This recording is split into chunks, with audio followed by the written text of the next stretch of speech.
Welcome to Rashmi's रसोई। आज मी तुम्हाला आमच्या आगरी कोळी पद्धतीने मोड आलेल्या मुगांची साल काढून कशी पातळ भाजी बनवायची ही रेसिपी दाखवणार आहे। त्यासाठी हा व्हिडिओ शेवटपर्यंत बघा आणि माझ्या चॅनलला लाईक, शेअर आणि सबस्क्राइब करा। आज आपण मोड काढून केलेल्या सोललेल्या मुगाची भाजी करणार आहोत। त्यासाठी मी हे गावठी मूग घेतले आहेत। हे मूग तुम्हाला जरी दिसायला काळे असले तरी पण भिजवून झाले का ते असे छान हिरवेगार बनतात। एक वाटी मूग आपण ह्या पाण्यामध्ये भिजत घातले आहेत आणि बघा भिजल्यावर मूग कसे छान हिरवे झाले आहेत। आता ह्या मुगातलं आपण पाणी काढून घेणार आहोत आणि नंतर त्याला मोड काढून घेणार आहोत।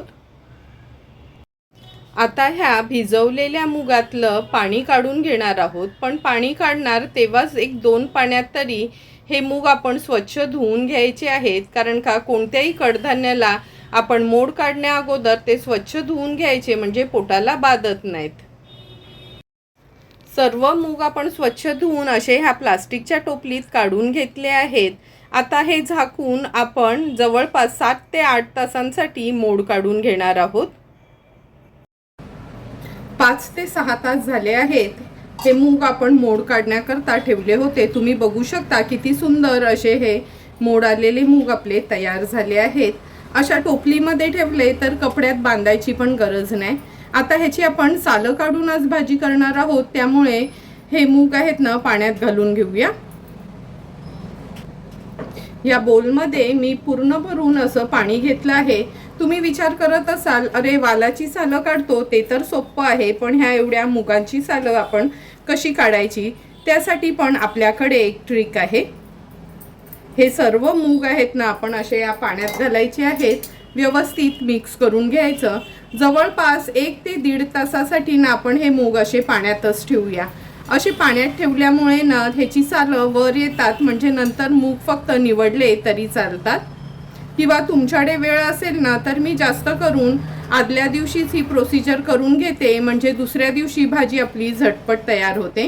आता आपण हे 1.5-2 तासासाठी असेच पाण्यात ठेवणार आहोत। नंतर मी तुम्हाला दाखवते का झटपट मूग कसे सोलायचे ते। हे बघा 1-1.5 तास झाला आहे। हे मूग आपण पाण्यात घालून ठेवले होते। तुम्ही बघू शकता सालं आपोआपच ह्याची निघाली आहेत आणि वरनं आपली ही सालं अशी येत आहेत।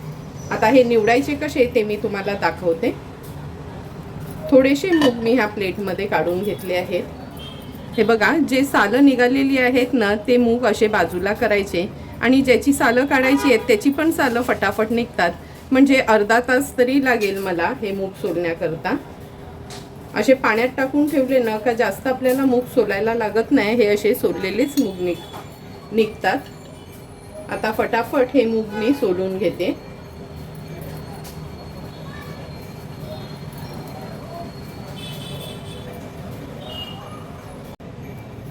थोडे थोडे करून सर्व मूग आपण हे असे सोलून घेतले आहेत। नंतर ह्या मुगाच्या भाजीमध्ये आपण 2 शेवग्याच्या शेंगा घेतल्या आहेत, एका बटाट्याच्या फोडी करून घेतल्या आहेत, टोमॅटोच्या पण आपण फोडी करून वापरणार आहोत। नंतर ह्या भाजीमध्ये रश्मीज रसोईची अर्धा चमचा ही सेलमची हळद वापरणार आहोत आणि रश्मीज रसोईचा आगरी कोळी मसाला 2 चमचे वापरणार आहोत। जर तुम्हाला ऑर्डर द्यायची असेल हळद मसाला, गरम मसाला, धणा जिरा पूड किंवा मिरची पावडरची तर लिमिटेड स्टॉकच बाकी आहे। तुम्ही लगेचच कमेंट करून सांगा, घरपोच तुम्हाला हे मसाले अवेलेबल होतील।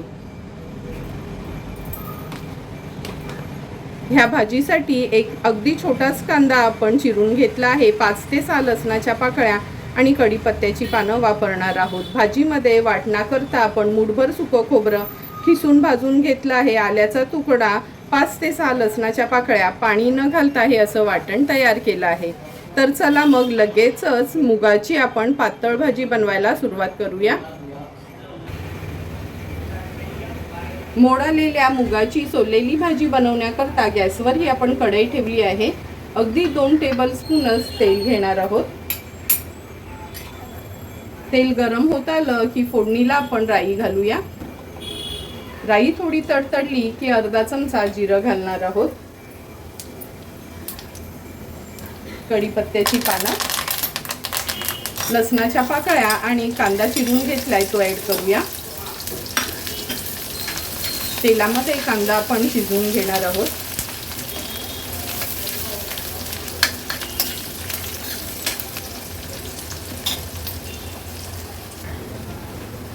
कांदा पण आपला छान शिजला गेलाय. आता अर्धा चमचा हळद घालूया. 2 चमचे रश्मीच रसोईचा हा आगरी कोळी मसाला आहे तो वापरणार आहोत. हळद आणि मसाला तेलावर छान परतून घ्यायचे.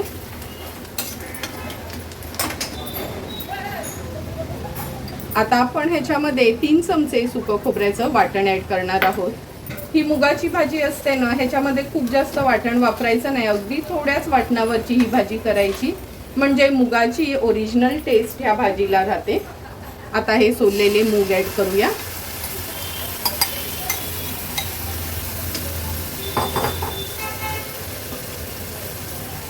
मूग पण मसाल्यामध्ये छान परतून घेते.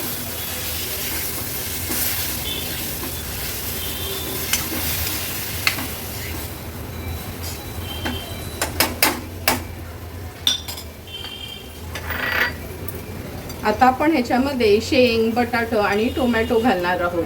शेंगेच्या ऐवजी तुम्ही दुधी घालू शकता, शिराळं घालू शकता किंवा घोसाळं पण वापरू शकता, पण आम्ही जास्त करून शेंगेचाच वापर करतो. व्यवस्थित मिक्स करून घेते.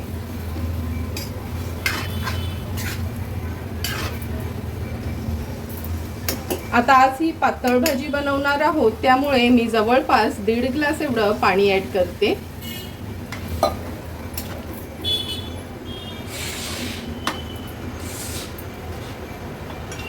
मिक्स करून झाली की चवीप्रमाणे मीठ ऍड करूया. हाय फ्लेमवर सुरुवातीला एक छानशी उकळी काढून घ्यायची आहे.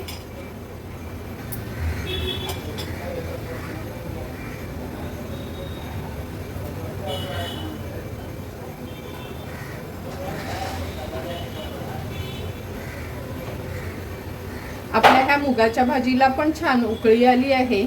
व्यवस्थित मिक्स करून घेते, झाकण ठेवते आणि लो टू मीडियम फ्लेमवर मूग, शेंगा, बटाटा, टोमॅटो शिजवून घेणार आहोत. 7 ते 8 मिनिटं झाले. झाकण काढून बघूया.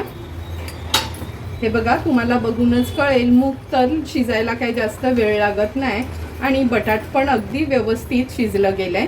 गॅसची फ्लेम हाय करते. हाय फ्लेमवर एक छानशी आपण या सोललेल्या मुगाच्या भाजीला उकळी काढून घेऊया.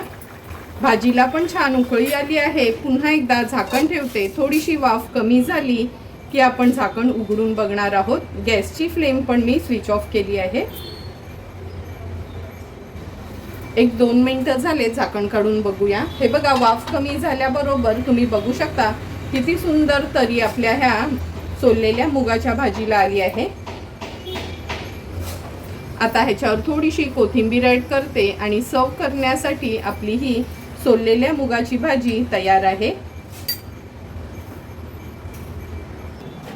सुंदर अशी तयार झालेली सोललेल्या मुगाची भाजी आपण ह्या सर्विंग बोलमध्ये सर्व करून घेतोय. ही भाजी तुम्ही चपाती, भाकरी किंवा भातासोबत पण खाऊ शकता. तुम्हाला पण जर मी बनवलेल्या ह्या सोललेल्या मुगाच्या भाजीची रेसिपी आवडली असेल तर तुम्ही पण नक्की एकदा तरी माझ्या पद्धतीने ही भाजी घरी ट्राय करा आणि मला कमेंट करून सांगा की तुम्ही बनवलेली ही सोललेल्या मुगाची भाजी कशी झाली आहे ती. जर तुम्हाला मी बनवलेल्या ह्या भाजीचा व्हिडिओ आवडला असेल तर नक्की माझ्या चॅनलला तुम्ही लाईक, शेअर अँड सबस्क्राईब करा. Thank you for watching my video.